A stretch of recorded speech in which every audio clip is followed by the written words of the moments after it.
I know it doesn't feel like it now, but for those of us who've been here for a while, we know that this cycle, this Bitcoin cycle, has been quite a complicated cycle. It hasn't been as straightforward and as easy to call as many of the previous other cycles. And the truth is, there aren't many people who've actually called this cycle correctly. Like, I don't know many people that have called Bitcoin to be at about 120,000 now. I don't know many people who called this drop in Bitcoin dominance. I don't know many people that managed to call the bottom in 𝗏𝗏𝗏. But let me tell you, there is one guy who's managed to call it pretty much spot on. And today, we have an amazing show with him today. I've managed to get Ben Cowen on with us. He's really one guy that's called this cycle absolutely perfectly. And today, we're going to talk about predictions. We're going to talk about his ETH price prediction, his SOL price prediction, his altcoin season predictions, his Bitcoin price predictions, the prediction for the end of the cycle. Ben, are there any more predictions we're going to be talking about today? You tell me. It's going to be a show filled with predictions, guys. It's going to be a massive show. I've been trying to get Ben on for a while. It's going to be a lot of fun. So let's get going, guys.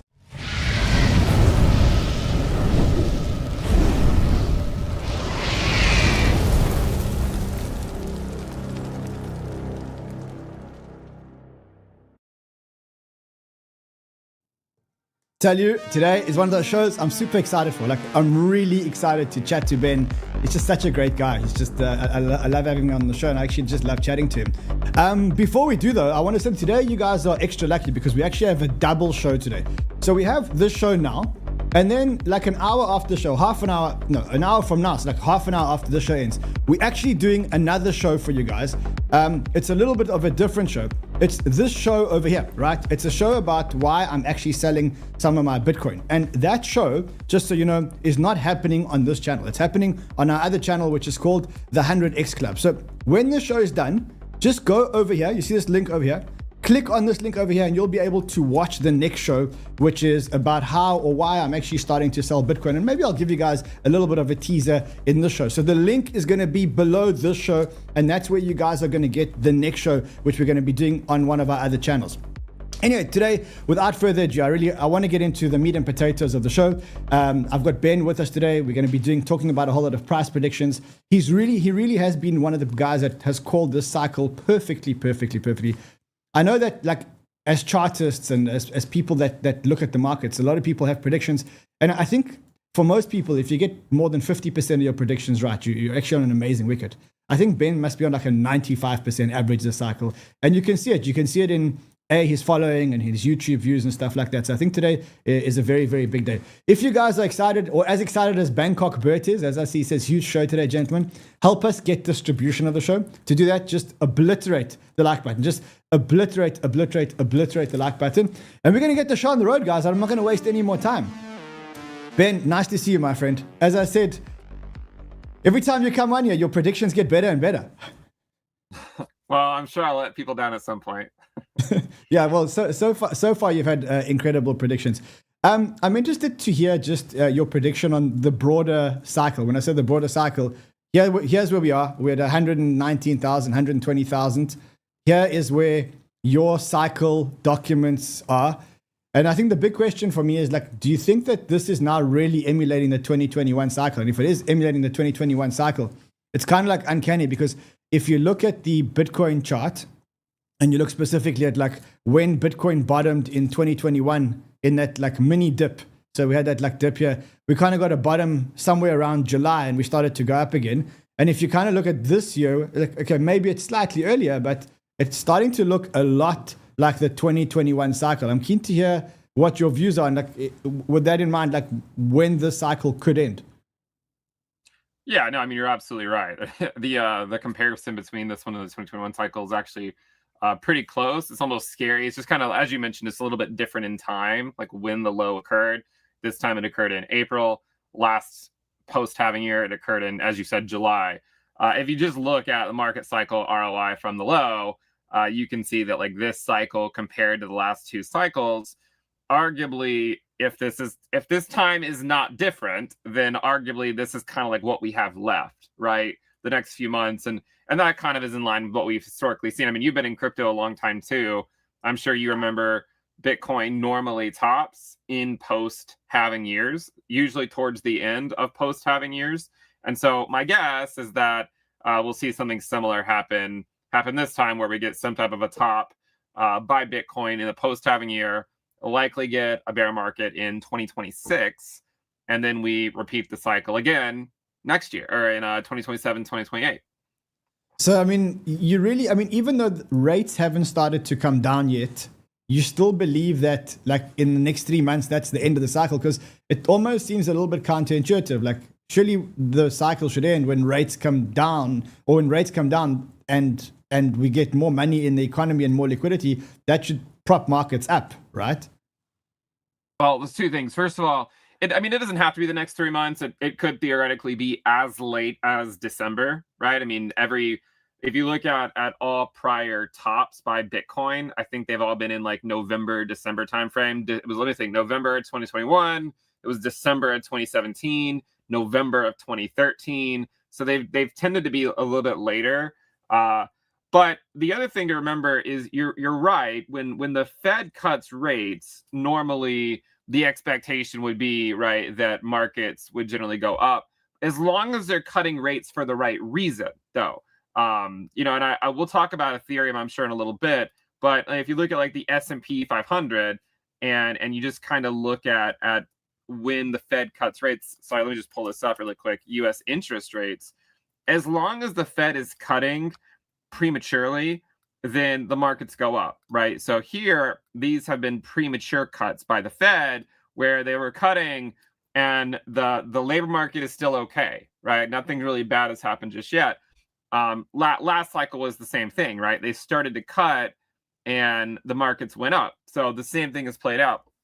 There are, of course, times, though, where they cut and the markets collapse. So it depends on why they cut. If they cut in, say, September, and the labor market is fine, then when they cut, it should lead to higher prices by Bitcoin and Ethereum.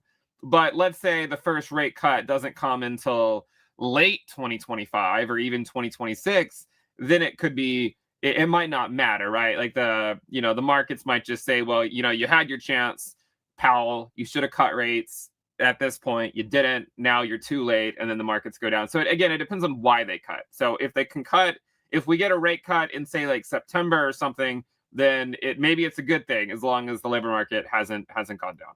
Okay, there's been there's been a lot of controversy around Jerome Powell and his relationship with Trump. Trump saying that Jerome Powell's late, he should be cutting rates. I look at the inflation numbers. Inflation numbers are kind of increasing. The job market seems pretty stable. What do you think of like, do you think Powell's late, early? What do you think of the course that Powell's following at the moment? I think what's happening is I think that if we had not had tariffs, I think they would have already cut, because we've seen, think about it. We had negative GDP in Q1, right? We had negative GDP. In basically any other scenario that you have negative GDP, you would expect the Fed would start to cut rates to make sure that they help provide a tailwind for the economy. But the negative GDP arguably was mostly caused by the tariffs, right? By the tariffs, because the minute that they kind of rolled some of that stuff back and went on these pauses, then we're right back to positive GDP again. So what I think is happening is I think that that they probably would have cut, but they're now waiting to cut because they're worried about how the tariffs are going to affect the inflation data. And I think it's reasonable from that perspective to be a little worried about how those tariffs might come into play.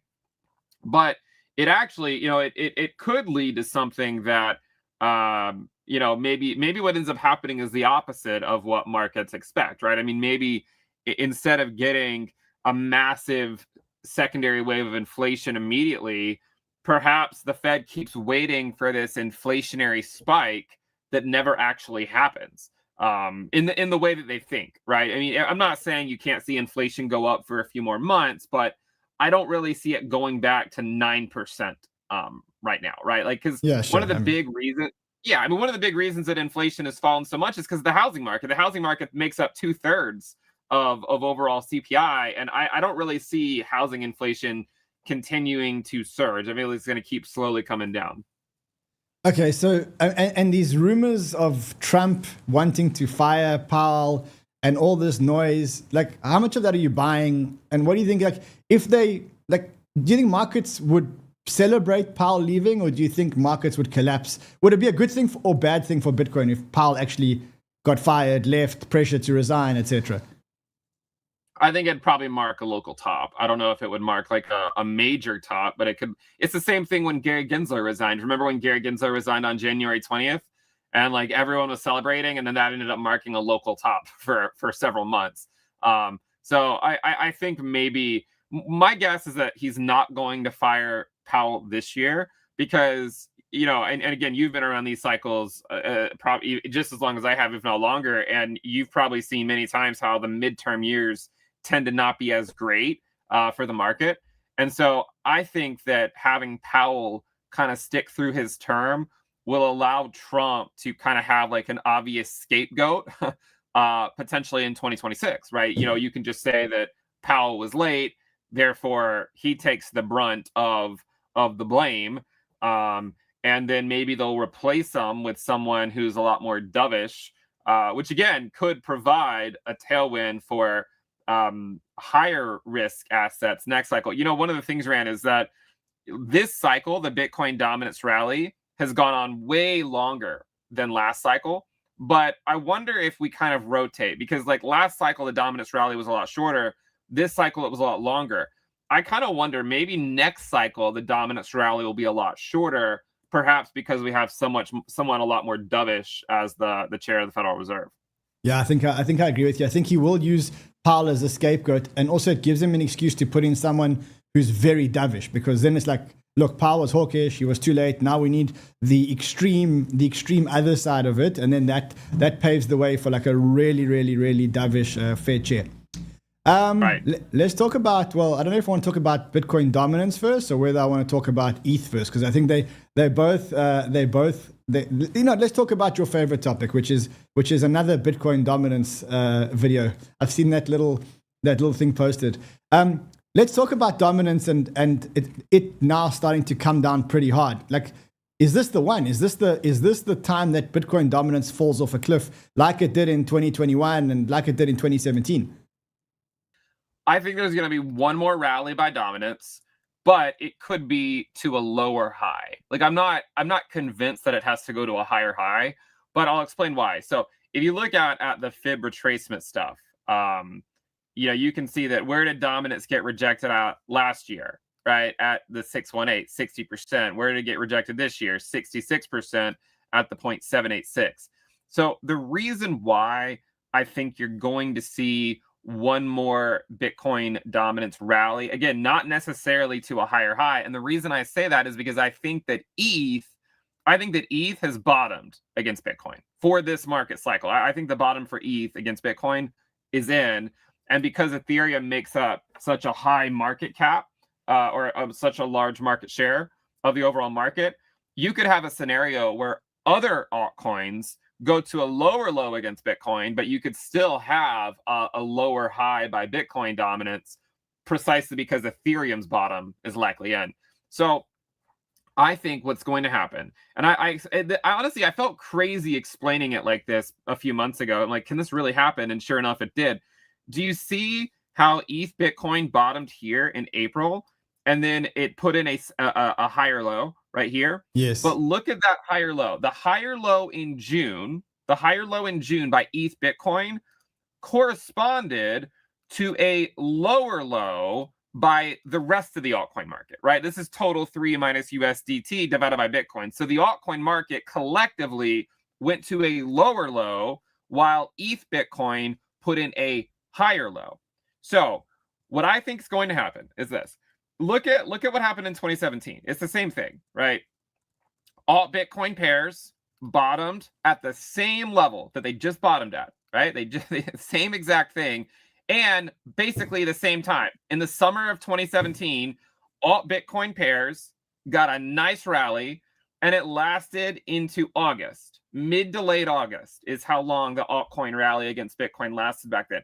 And then there was one final drop by alt Bitcoin pairs. And where did they go? To 0.25, right? 0.25 is important because 0.25 is the range low for the altcoin market. That's when the altcoin market makes up 25% of Bitcoin's market cap, right? Now, when did they go there? October, right? Alt Bitcoin pairs were at 0.25 in October 2017. So what I think is going to happen is I think you're going to get another pullback by ETH Bitcoin to another higher low, right? So you're going to get another higher low. Like, look at last cycle, right? You see these moves, right, where it went up and then we consolidate and then go up and then get these big drops. So I think you're going to see another pullback by ETH against Bitcoin starting probably around late August is my guess. I guess this is a guess. I don't know for sure when exactly, but if I had to guess, I'd say starting around late August.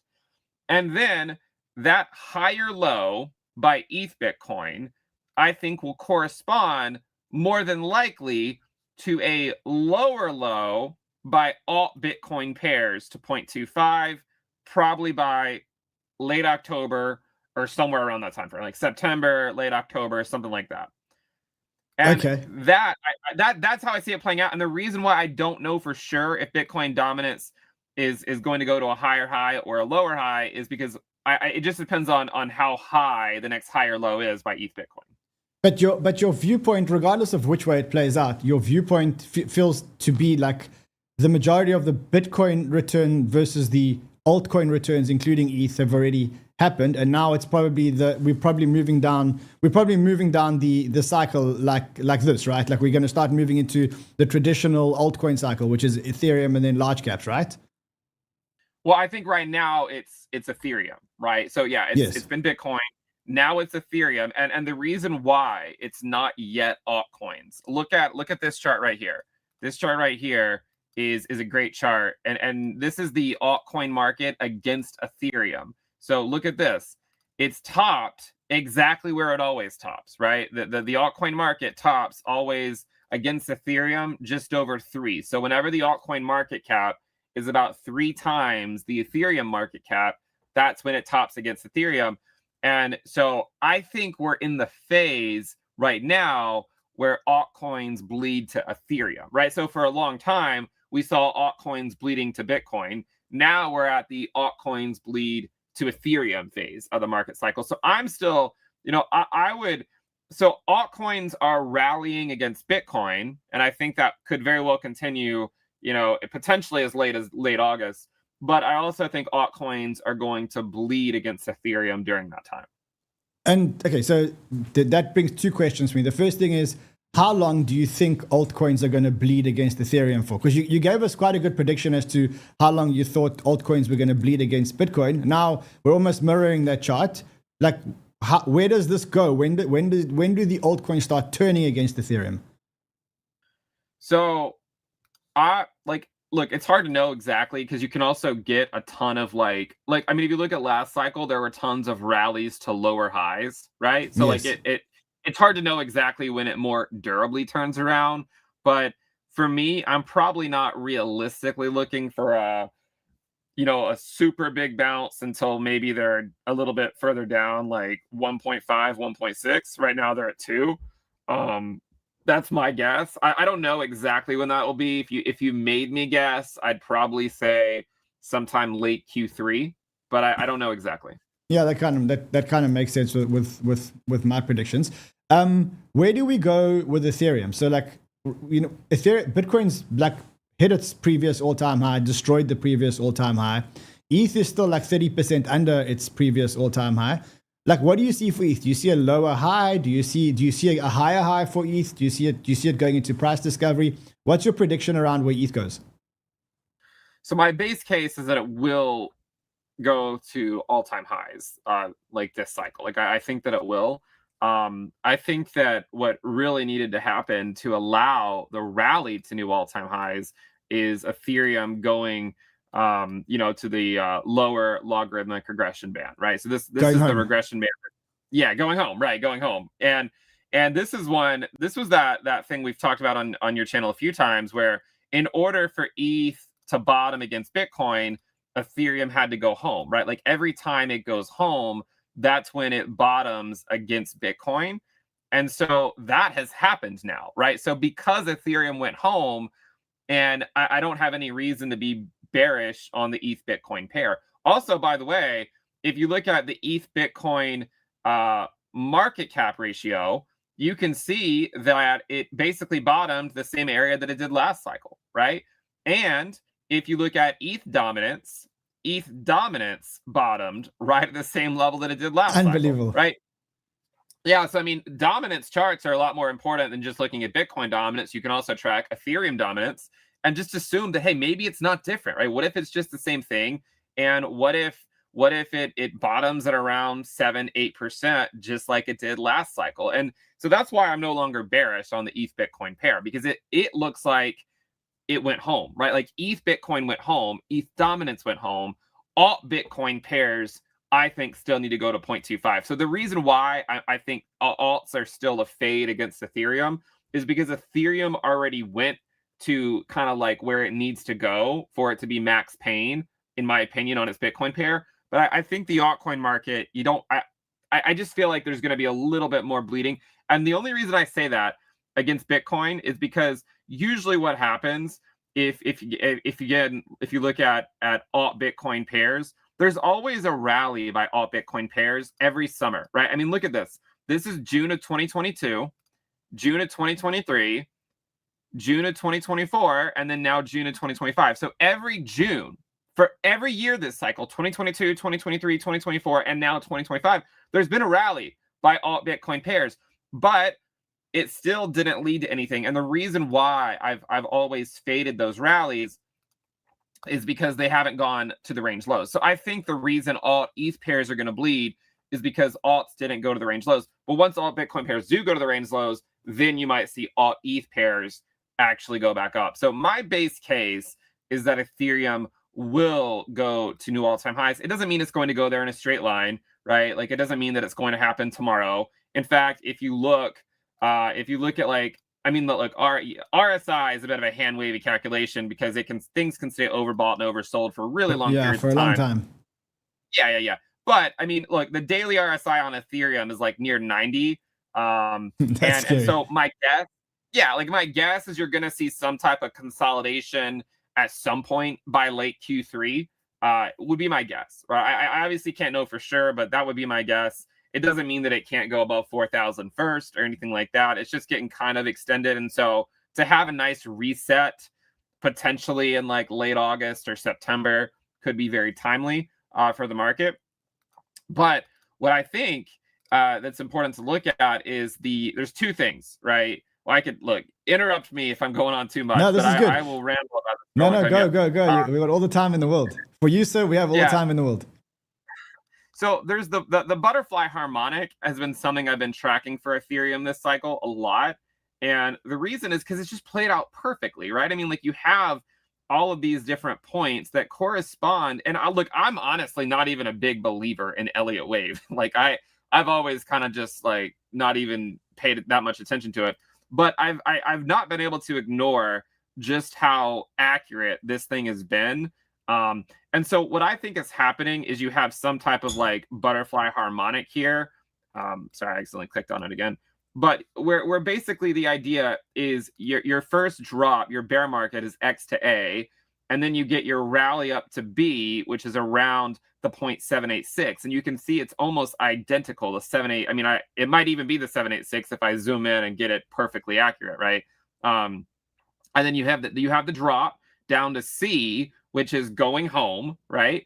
And then after you go to C, you then go to D, which is an all-time high. Now, look, could there be another drop into the regression band before going to an all-time high? Absolutely, right? I'm not saying it can't do that. But what I'm saying is that I would look at this chart and generally assume that at some point in the next 3 to 6 months, Ethereum should be putting in new all-time highs, even if there is some type of a curveball. The reason why I think there will be a curveball for the market is just because I think there needs to be something between now and the end of the cycle that sends altcoins to their range lows on their Bitcoin pairs, right? And I don't know exactly what it's going to be. I don't know exactly when it's going to happen, but if you made me guess, I would say late August, early September. That would be kind of the time frame. And how high do you think ETH goes? Like 10,000, 7,000? So if you look at the butterfly harmonic and you kind of look at all the different permutations of what could theoretically play out based on that, it would vary between around 5,700 to about 7,500, like 57 to 75. And so what I do to look for confluence, right? I look for a couple things of confluence. We have this the risk metric, right? The risk metric for Ethereum.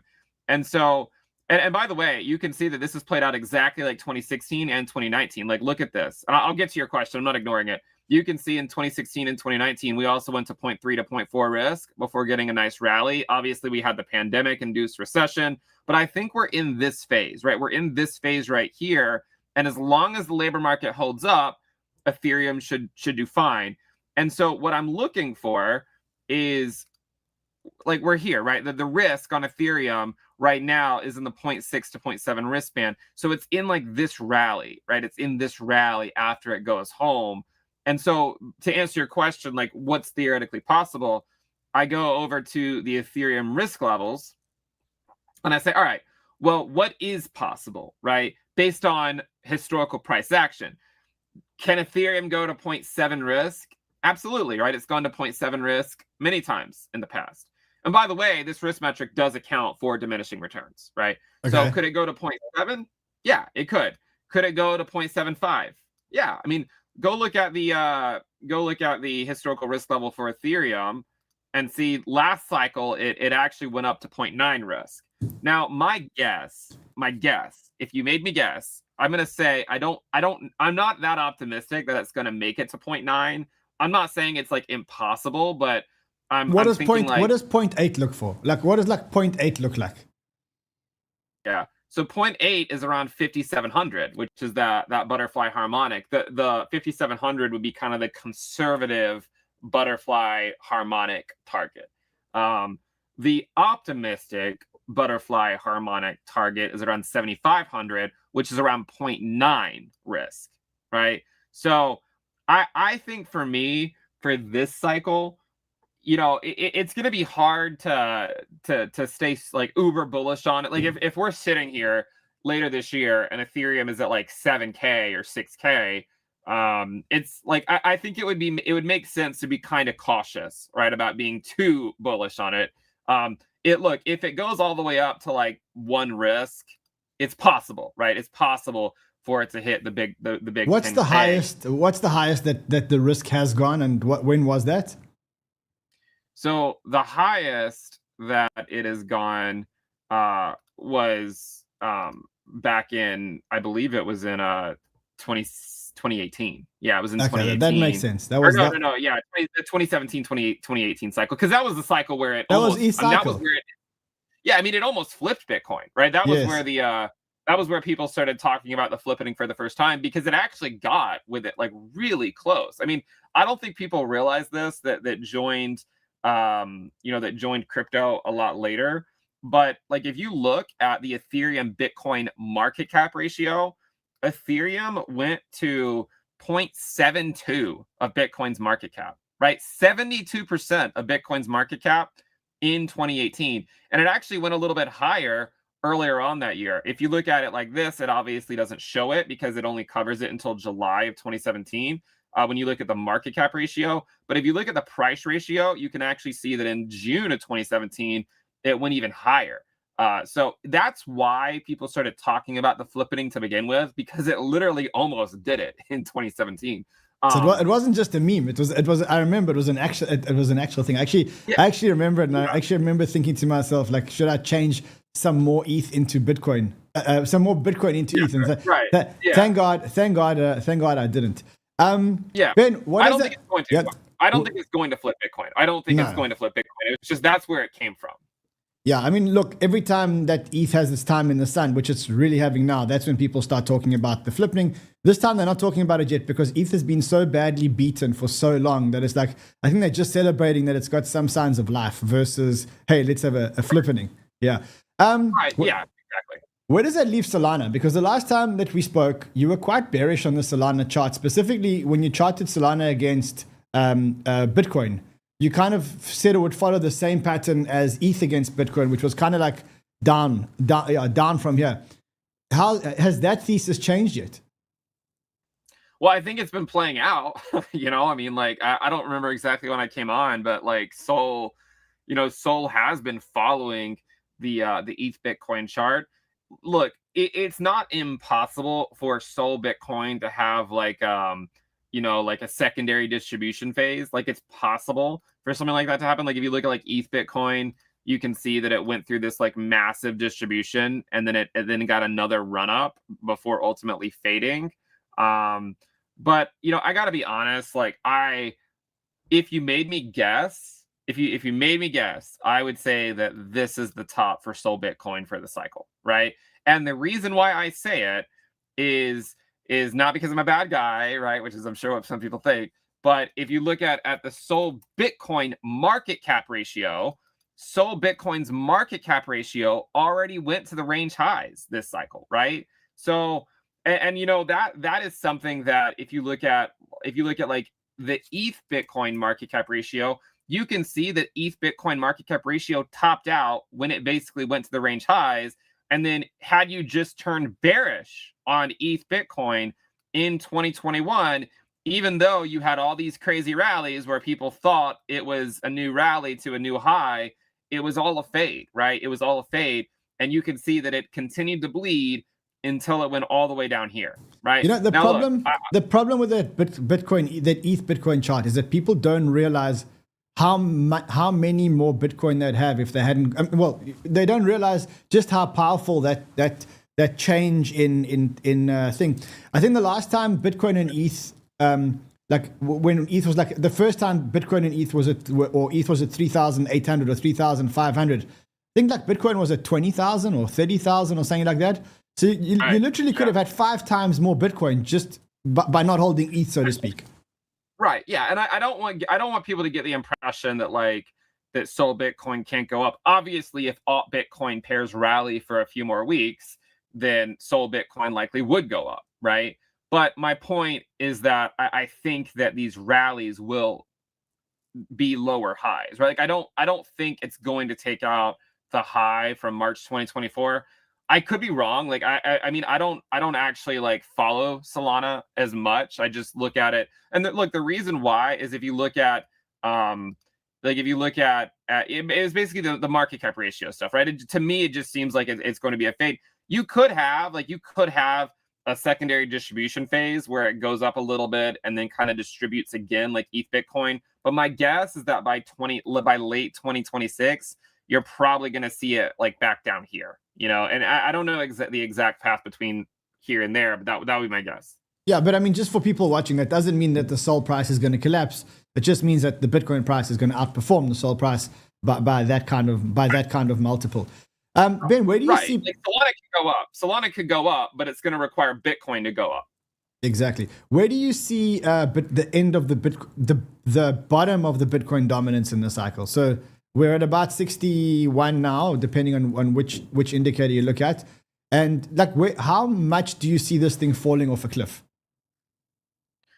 So it's going to depend on monetary policy to a large extent. So one of the interesting things is that, you know, like in order for Bitcoin dominance to fall, you have to have, you know, looser monetary policy, right? You need and potentially quantitative tightening to end, or you know, interest rates to go a lot lower. But a lot of times, in order for that stuff to happen, the economy needs to start looking weaker. So because the economy has been so strong for so long, it's allowed Bitcoin dominance to just keep going up. And actually right now you can see it's at the 50-week moving average, which is basically around the level that it went to in December of 2024 before bouncing back up for a while. So again, I don't know if it's going to find support here or not, but again, my guess is you're going to see some type of mean reversion on the Bitcoin dominance chart, regardless of whether the top is in the short term. And one of the reasons, look at again, RSI hand wavy, but look where the daily RSI went on Bitcoin dominance. Yes. 11. Yes. Like, when's the last time it was there? Like, I don't even know the last time it was that low. You'd have to go back to March of 2017 to find the last time the daily RSI on Bitcoin dominance went that low. So you're probably going to see some type of mean reversion on dominance back up to the upside before too long. Whenever there is a larger drop, I'm in the camp right now that we're likely putting in higher lows on Bitcoin dominance. But it's also certainly possible that we're putting in lower highs. And I think this has kind of been my base view for a long time, that it's just kind of doing something like this, where it just keeps on, you know, something like that, right? Where it's not really breaking down like people want it to like 20%. So you get like a crazy alt season or whatever, but it's also not necessarily going up back to like 90%, which is where, if you're a Bitcoin maxi, you would want it to go, right? So I'm going to guess that it's just going to, you know, do so. And again, like the top for Bitcoin dominance could already be in. Like, I'm not convinced that it has to go higher. But one of the things, again, to consider is that this level here, the same level that it got rejected at right now, it's kind of like the similar. Every time we go up to a fib level, it gets rejected immediately. And then we grind back up. So if the top is in for dominance, like if it is in, then you're still going to likely see the dominance bulls try, okay? Because again, the bottom for markets is an event, but topping is a process, right? So for Bitcoin dominance to top, it would likely be a process. And even last cycle, you can see when it did top, it still swept the high eventually. So I think you're going to see that level coming back into play. But again, it could be, you know, it could do something like this, where it goes back up, fails to make a new all-time high, and then goes back down. And if you were to put your name onto like a number for where it's going to bottom the cycle, like where would you say, like you drew those charts and you kind of showed where more or less where you think it could bounce. Where do you think would be the bottom for Bitcoin dominance this cycle? When you say this cycle, do you mean like in the next 6 months? I mean, in the next 12 months, let's call it. Okay. Well, I guess it depends on when quantitative tightening actually ends. There's a lot of, I mean, if we work backwards, we're saying that the cycle probably ends in December. Before the cycle ends, you kind of expect alts to have a blow off top, or you expect alts to, like, to me, cycle tops usually mean that the alts outperform Bitcoin, right? And that's usually the time when the Bitcoin dominance drops the sharpest, right? And then we have the massive correction. We go into the bear market, you get into massive correction, and that's usually when Bitcoin dominance spikes up again, right? Right, but it's not. Let me explain. Maybe if I explain it really quick, you'll understand like why I'm a little hesitant to provide an exact number for that time frame. So the reason why it's not incredibly obvious if that's going to be I think what you said is it has to be the base case, like what you outlined. I think it should be the base case for everyone, because that's what's always happened, and that's what makes sense. Like anytime this cycle that we think it's going to be different, it kind of ends up playing out, right? Like it might play out at a different time than we think, right? Like Ethereum went home at a different time than last cycle. But everything is ultimately played out almost exactly how it's played out in prior cycles. And so I think what you said has to be the base case, that at some point you get a more durable altcoin rally against Bitcoin that lasts more than just like a week or two, right? But the only reason that, you know, I think it would warrant a little bit of caution is in 2017, when alt Bitcoin pairs hit the range lows, you got alt season, right? That was when alt season occurred. And everyone got rich, basically. I mean, you were here in 2017. Sure. I mean, it was a crazy time. I got rich, but I also got really poor at the end of the cycle. But I got really rich in the middle of the cycle. But I mean, like, that was a crazy time. Like, that was when everything was going up. The same thing in 2021, right? Like, everything was going up. The only thing that warrants a little caution, and just to make sure that people don't think there's no such thing as a free lunch, right? Like, there's always a risk involved. And the risk with the altcoin market, if it does hit the range lows, is that hitting the range lows is a necessary but not sufficient condition for alt season, right? It's necessary, in my opinion, for alt season, but it's not necessarily sufficient, because in 2019, when alt Bitcoin pairs hit the range lows, you didn't get alt season right away. Like you still went up, but then you still came back down before getting alt season. So it depends on the time frame, and not all altcoins participate in alt season. Let me just show you a chart, and it's the XRP chart, right? Which, I mean, XRP is certainly a contentious coin to talk about, but one of the interesting things about it is if you look at the XRP Bitcoin valuation, right? If you just look at the XRP Bitcoin valuation, what you'll notice is that it didn't go to the range highs last cycle, right? Like it didn't go there. Last cycle, it just kind of, it got a nice bounce, but it only went kind of halfway back up. It never actually went back up to the range highs. And you could argue the reason it didn't was because it never actually made it all the way to the range lows, right? Like it didn't actually get up there. So you could have a scenario where it does something like this, right? So so there's your scenario. Your scenario is this. I'll draw out your scenario. And and this is what I think should be the base case, because this is what's always happened, right? Where it could go as high as 0.55, like it did in August 2017. It could go as high as that, still go to the range lows, and then the big move by alt Bitcoin pairs, right? So that is kind of like the base case view if you're going to just assume it plays out like prior cycle. There's another view that would say, well, what if it just does this? What if it goes all the way up to 0.55, then comes back down, and then just kind of hangs around here for a year, and then you get a Fed chair that's a lot more dovish than Powell, and then maybe you get this massive alt Bitcoin pair rally in 2027, 2028, or something like that. Okay. Yeah, but, I mean, like, but technically that's next. Technically that's next cycle. Like if you're talking about 27, right, 28, that's technically we're talking about next cycle.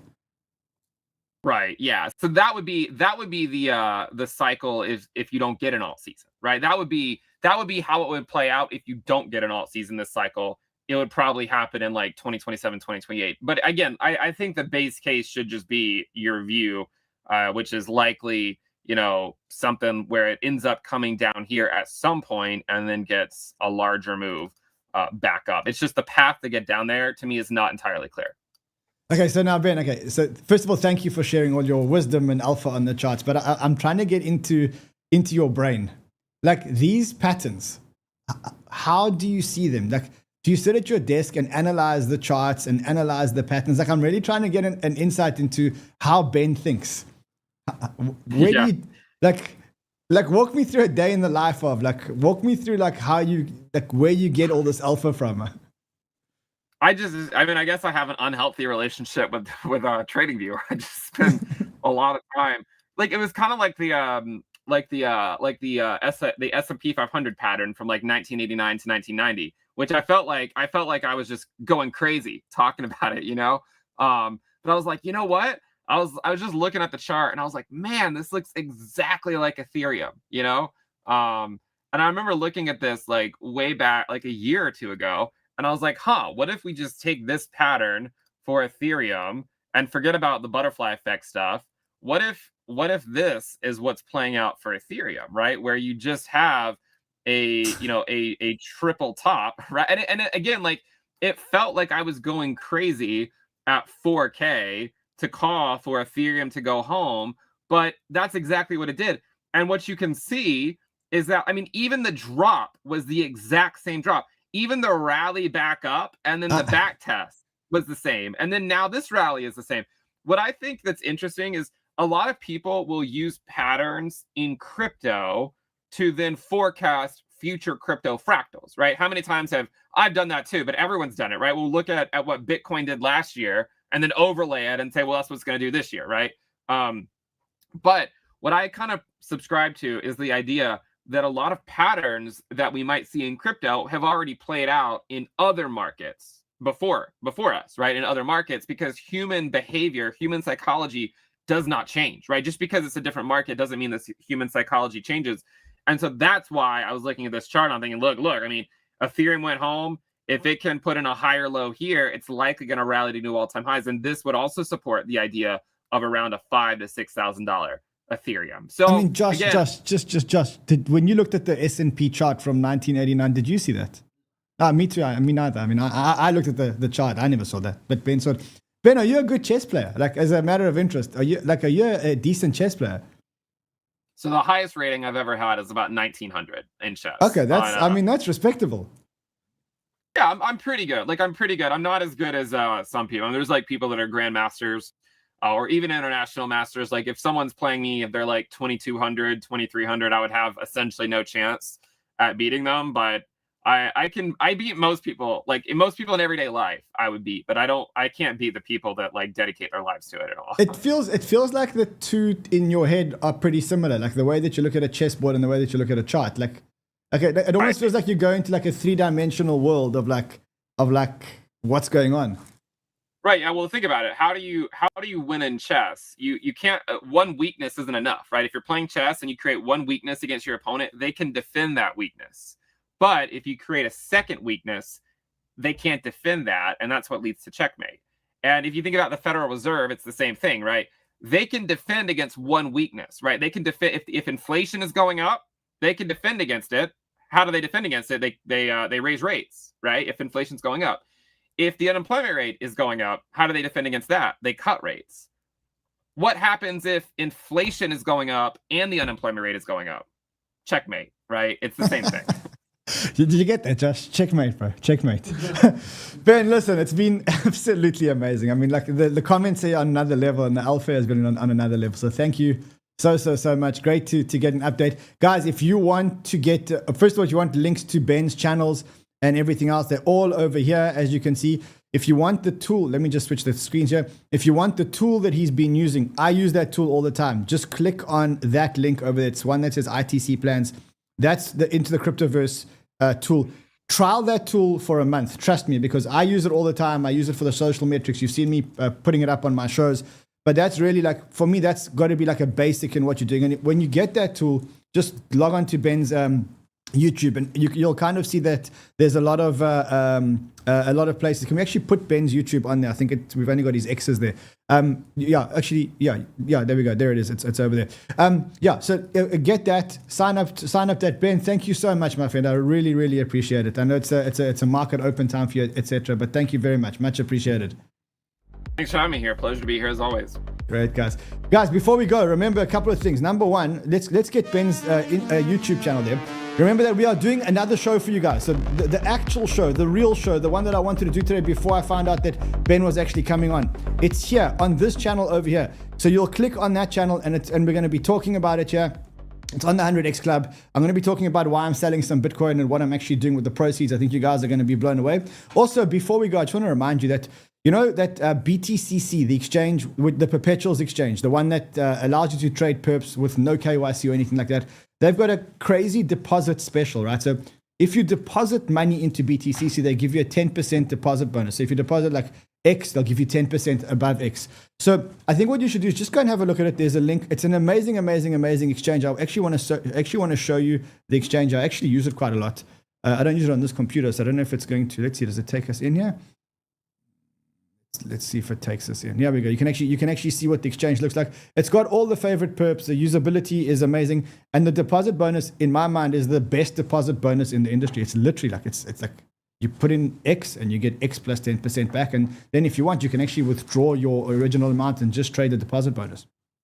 Anyway, so I will see you guys again in exactly 43 minutes. So in 43 minutes, we start another show on the other channel. It's about why I'm selling my Bitcoin. Don't miss that show. It's quite a serious thing, and I think you guys should probably be doing exactly the same thing that I'm doing.